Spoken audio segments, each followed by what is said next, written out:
আসসালামু আলাইকুম ওয়া রাহমাতুল্লাহি ওয়া বারাকাতুহু। সম্মানিত প্রিয় বন্ধুগণ, আজকে খুবই অত্যন্ত গুরুত্বপূর্ণ একটি বিষয় নিয়ে উপস্থিত হইলাম। সেই বিষয়টি হচ্ছে যে শবে বরাত কি এবং শবে বরাতের ফজিলত কি এবং শবে বরাতের নামাজ কয় রাকাত, রোজা কয়টি এবং শবে বরাতের বর্জনীয় কাজ কি। যে অনেক ভাইরা আছে যারা শবে বরাতকে বিশ্বাস করে না, শবে বরাতকে মানে না, শবে বরাত কি আসলেই বেদাত নাকি। তো আজকে এই বিষয়ে বিস্তারিত আলোচনা করব ইনশাল্লাহ। তো আমাদের প্রথম নাম্বার কাজ হচ্ছে, দেখুন, ইসলাম হচ্ছে এমন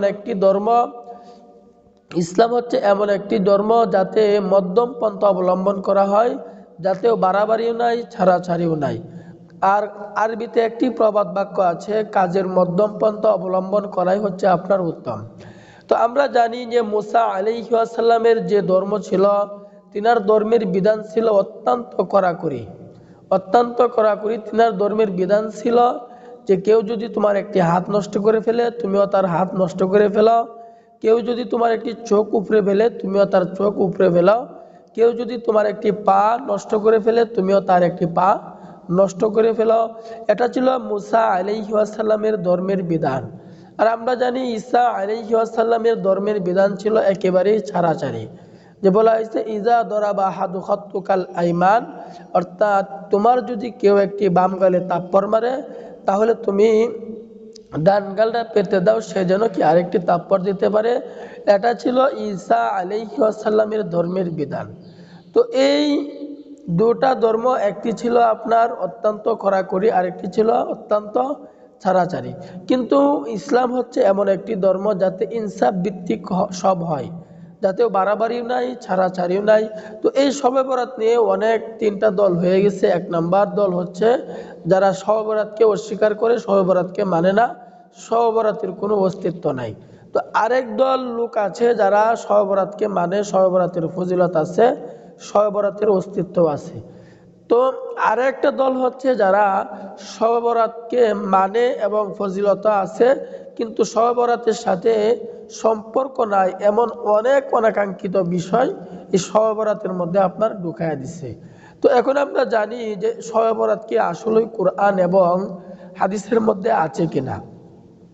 তো সব সব শব্দটা হচ্ছে আপনার ফার্সি শব্দ, সব শব্দটা হচ্ছে আপনার ফার্সি শব্দ, বারাত শব্দ হচ্ছে আপনার আরবি শব্দ। সব মানে হলো রাত। এই ফার্সি শব্দ যদি আপনি কোরআন এবং হাদিসের কোনো জায়গায় খুঁজতে যান, তাহলে কিন্তু আপনি পাবেন না। কোরআন হাদিসের যে কোনো জায়গায় আপনি খুঁজেন, কারণ সব মানে হচ্ছে আপনার ফার্সি শব্দ। এই ফার্সি শব্দ তো আপনি কোরআন হাদিসের কোনো জায়গায় আপনি পাবেন না, কারণ হচ্ছে কোরআন হাদিসের ভাষা হচ্ছে আপনার আরবি। যে আপনাকে একটা দ্বিধাদ্বন্দ্বের মধ্যে ফেলা দেয়, যে বলে যে শবে বরাত কোথায় আছে, কোরআন হাদিসের কোথায় আছে, বার করে দেখাও। তখন আপনি এই জবাবে তাদেরকে আপনি বলবেন যে নামাজ শব্দটাও হচ্ছে কি একটা ফার্সি শব্দ। নামাজ তো কোনো কোরআনের মধ্যেও নাই, হাদিসের মধ্যে নাই, থাকবেও না। কেন? নামাজ শব্দটা হচ্ছে আপনার ফার্সি শব্দ। যেমন রোজা, এই রোজা শব্দটা হচ্ছে আপনার ফার্সি শব্দ। তবে রোজার সামর্থক শব্দ হচ্ছে কি আপনার সাওম। আর নামাজের সামর্থক শব্দ হচ্ছে আপনার এই আসসালাত। তো রোজার সামর্থক শব্দ পাওয়া যাচ্ছে as-সাওম কোরআন হাদিসের।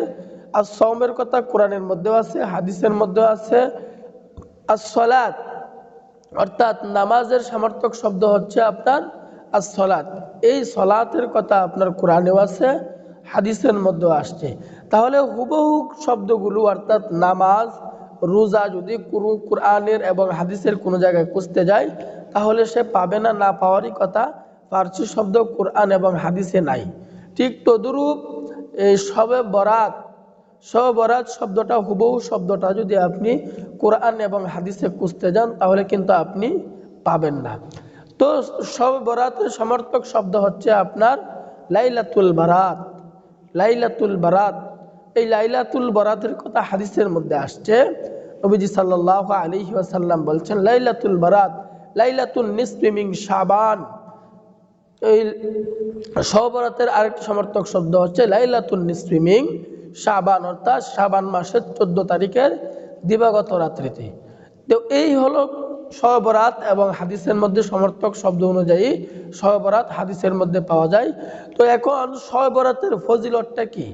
শবে বরাতের ফজিলত হচ্ছে মুআজ ইবনে জাবাল রাদিয়াল্লাহু আনহু হইতে বর্ণিত আছে যে রাসূল আকরাম সাল্লাল্লাহু আলাইহি ওয়াসাল্লাম বলেন যে এই রাত্রিতে, কোন রাত্রিতে? লাইলাতুন নিসফি মিন শাবান, অর্থাৎ শাবান মাসের 14 তারিখের দিবাগত রাত্রিতে আল্লাহ তাআলা অসংখ্য অগণিত বনি আদমকে আল্লাহ তাআলা ক্ষমা করে দেন, মাফ করে দেন।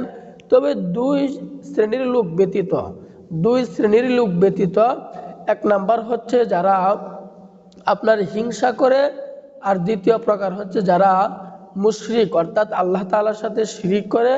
শিরিক এবং মুশরিক ব্যতীত আর যে সকল লোক এই রাত্রিতে লাইলাতুন নিসফি মিন শাবান, এই শাবান মাসের 14 তারিখের দিবাগত রাত্রিতে আল্লাহ তাআলার কাছে মাফ চাইলে আল্লাহ তাআলা মাফ করে দিবেন, আল্লাহ তাআলা ক্ষমা করে দিবেন। তো আরেকটি হাদিসের মধ্যে আসছে রাসূল আকরাম সাল্লাল্লাহু আলাইহি ওয়াসাল্লাম, আল্লাহ পাক রব্বুল আলামিন এই রাত্রিতে অর্থাৎ লাইলাতুন নিসফি মিন শাবান, শাবান মাসের 14 তারিখের দিবাগত রাত্রিতে আল্লাহ তাআলা অসংখ্য অগণিত মানুষকে আল্লাহ তাআলা মাফ করে দেন, ক্ষমা করে দেন। তবে দুই শ্রেণীর লোক ব্যতীত। এক শ্রেণীর লোক হচ্ছে যারা কাতিলে নফস, অর্থাৎ নিজে আত্মহত্যা করে। আরেক শ্রেণীর মানুষ হচ্ছে যারা আপনার হিংসা বিদ্বেষ করে, ওই লোকগুলো ব্যতীত, এবং যারা নিজে আত্মহত্যা করে ওই লোকগুলো ব্যতীত আল্লাহ তাআলা বাকি সকল মানুষদেরকে আল্লাহ তাআলা ক্ষমা করে দেন, মাফ করে দেন। আরেকটি হাদিসের মধ্যে আসছে রাসূল আকরাম সাল্লাল্লাহু আলাইহি ওয়াসাল্লাম বলছেন যে আল্লাহ তাআলা এই রাত্রিতে, কোন রাত্রিতে? লাইলাতুন নিসফি মিন শাবান, শাবান মাসের 14 তারিখের দিবাগত রাত্রিতে আল্লাহ তাআলা প্রথম আসমানে চলে আসেন। প্রথম আসমানে চলে আসার পরে আল্লাহ তাআলা এভাবে বান্দাকে ডাকতে থাকেন, আলা মিন মুস্তাগফিরিন ফাগফারালা, আলা মিন মুস্তারজিকিন ফাআরজুকা। আল্লাহ তাআলা এভাবে ডাকতে থাকেন বান্দাকে, কেউ অভাবের মধ্যে আসো থাকলে আমার কাছে চাও, কেউ ঋণের মধ্যে থাকলে আমার কাছে চাও, কেউ অসুস্থতার মধ্যে থাকলে আমার কাছে চাও, তাহলে আমি আল্লাহ তাআলা তোমাকে দিব, তোমাকে দান করব। আল্লাহ তাআলা এভাবে শেষ রাত্রি পর্যন্ত, হাত্তা ইয়াতলু আল ফাজর, আল্লাহ তাআলা ফজর পর্যন্ত বান্দাদেরকে এভাবে ডাকতে থাকেন। এই হলো শবে বরাতের ফজিলত। তাহলে রাসূল আকরাম সাল্লাল্লাহু আলাইহি ওয়াসাল্লাম বলছেন যে শবে বরাতের রাত্রিতে আমরা নফল ইবাদত বন্দেগী করব, এবং শবে বরাতের যে দিবাগত রাত্রিতে ইবাদত বন্দেগী করব, এবং পরের দিন আমরা রোজা রাখব। এটা হচ্ছে শবে বরাতের আমল, অর্থাৎ রাত্রিতে নফল ইবাদত বন্দেগী করা এবং দিনের বেলায় রোজা রাখা।